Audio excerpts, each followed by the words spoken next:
everyone, and welcome back to the end of Kerbal Space Program, a series in which I endeavor to find the endgame in KSP. As per usual, we are in CCAN adding a mod. Today's mod will be Easy Vessel Switch. Now your camera won't jump randomly as you switch between vessels. Additionally to that, you get some more features. As much as I don't really want to, I'm going to remove Copernicus and the high-res textures, high-res terrain textures that go with it, because I think that's causing a significant drop in FPS. That looks really weird, but I can tell performance is up, so that's the point. Something that I forgot to do in last episode was actually land our Ike Explorer and finish off the contract. So let's go ahead and do that now.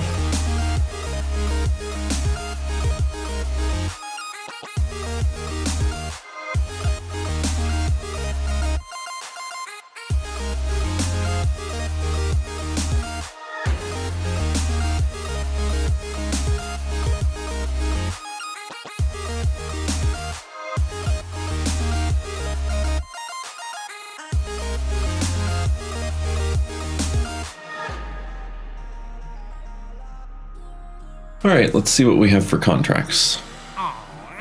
Conduct temperature survey of Minmus. Yeah, we'll go ahead and take that. Conduct a survey of the magnetic field environment around Paul. That's quite a bit. What instrument do I need? Magnetometer boon and RPWS antenna. Let's check and see if our long-range communication satellite that we just sent to Jewel has both of those. I think I put them both on. Yep, it looks like it does have both of them. Not sure about the Delta V situation though. It's kind of low. Yeah, we'll go ahead and take that. Rescue Monty Kerman from orbit of Kerbal. I want to build an SSTO. That seems like the perfect thing to use it for, so sure.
So after trying and failing and then succeeding to create an SSTO over the past couple of days, I kind of gave up and stole Mark Thrim's idea of a low-tech SSTO. I made a few modifications rather than just the regular liquid fuel and oxidizer engines. I'm using the Nerva, and I also added thuds because we need that for 25 kilometers to up to 70. I was sick and tired of having problems with the small landing gear, so I went ahead and deleted that part from the install. That's something that Squad really needs to fix. Okay, so without further ado, this is an untested craft, so I'm pretty sure it'll make it. The thuds might not be enough, but we'll see once we get up there. And we are going to go grab Mole. All right, let's go.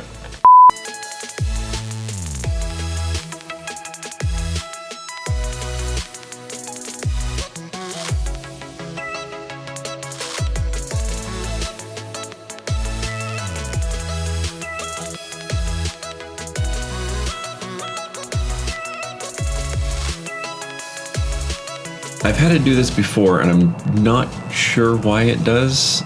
I think it's just because I have too much mass. It seems that I get more air the faster that I go. So it's a self-fulfilling cycle. Yeah, I'm up at 200 kilonewtons now. So like the faster that I go, the faster that I can go, or the more thrust that I get from these engines rather. If I build the craft too heavy or with not enough engines, then I seem to be limited like right around 300 meters per second. Oh, and I'm down in the atmosphere pretty far too. I'm pretty sure if I kick on the thuds or all of the other engines, it's not going to increase my speed enough. But I want to give it a try before I revert and try to shed some weight here.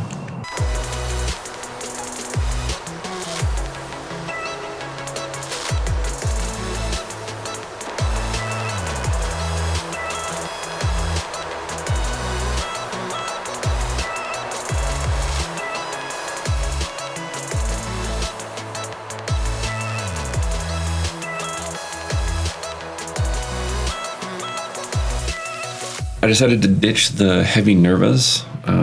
I thought that was probably what was causing most of the problems with the weight. I tried using the thuds through the aerodynamic stresses part. I think that's what it was, up to like 500 meters per second, where the engines took back over, but that didn't quite make it all the way.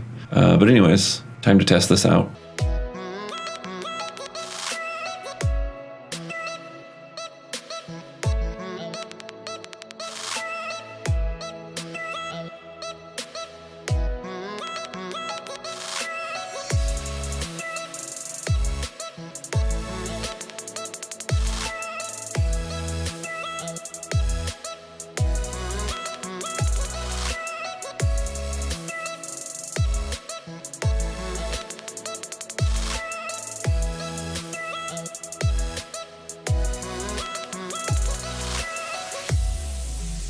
So I really like the design of this one. This is the one that I built before the one that I was just flying.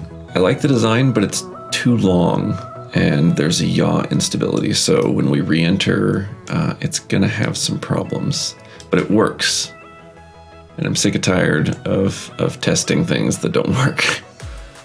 So yeah, really like the wingspan on it. It's kind of like the forward arching, wide, multiple joint. Kind of looks like a bat or something. All right, without further ado, let's get this thing in the air.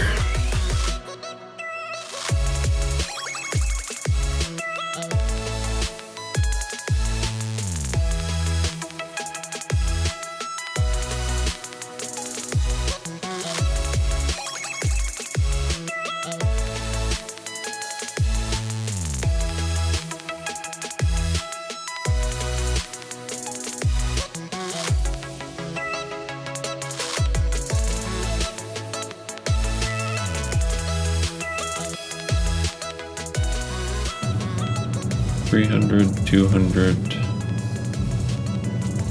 $100.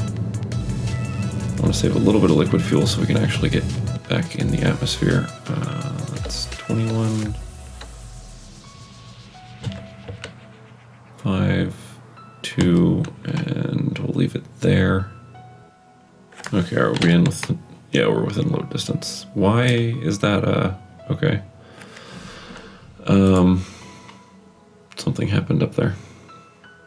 Let's go ahead and get more out, and we're just going to RCS over this way.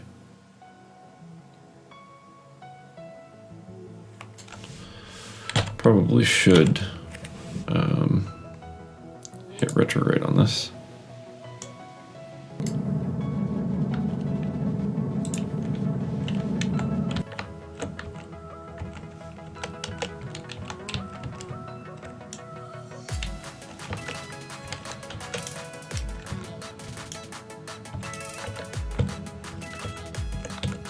Oh, by the way, I messed with the Planet Shine intensity and fixed the ambient light. Thank you, Twitchy.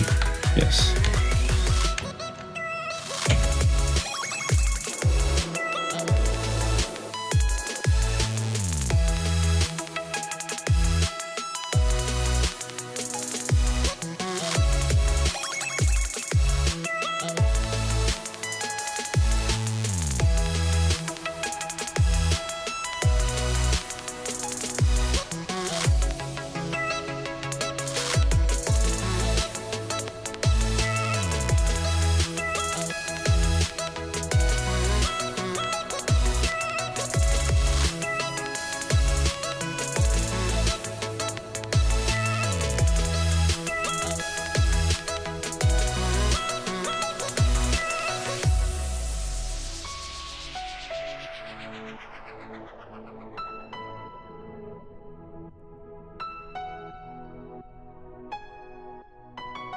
Okay, up next is Mercury Mapping Probe. Let's see. I built this to complete the temperature survey and then also to actually map Minmus, so we could pick out a good spot to set down a base and start mining ore. So we'll probably do that and then actually set up the mapping part first. I also have a rover. It doesn't have any science on it or anything. It's just going to be a marker for where I'm actually going to put down the base. All right, let's get this thing into orbit.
All right, and now for our final contract of the episode, conduct a survey of the magnetic field environment around Paul. We have to be in orbit for 70 days, fulfilling this part. All right.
I think I read that wrong multiple times. I swear it said orbit with less than 0.40 eccentricity. We can go ahead and leave this satellite in orbit around Paul as a relay for future missions. While that's doing its 70-day thing, let's go ahead and switch over to Explorer Mark 1. It got kicked out previously, and warp till we're down at its periapse and get some science from it. We are still time warping, but we passed the 70 days required for that contract, so that one's complete. 854,000 funds plus an extra 368, which means we should be able to upgrade the spaceplane hangar, I believe is the only thing that we have left. And contract parameters. More bonuses. World's first. Flyby, orbit, gathered scientific data. All right, we're getting kind of closer, I guess. Very, very slowly. I'll bring you back at periapse. Getting close to big things quickly has always really freaked me out, and this is not an exception. Generally, I revere stars as being extremely dangerous Oh. I'm actually overheating. That's interesting. Well, I can't do that one. Log temperature. Alright, let's send that before we burn up. Log pressure. I can only imagine the amount of power this thing is generating. 110. Wonder what it is normally. Oh, it's not hot anymore. Weird. Look how fast we're going.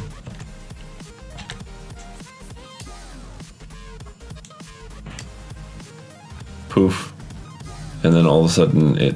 What? And then it disappeared. Okay. Well, I wasn't expecting to survive that, but that was kind of an interesting end. Exploded due to overheating. Did it tell me highest altitude? What's lowest? Holy distance. Highest speed over land. We made it to 1 billion meters per second. Is that right? No, that's 1 million. All right, so that's going to do it for this episode. Thank you guys for joining me, and I will see you next time. Bye-bye.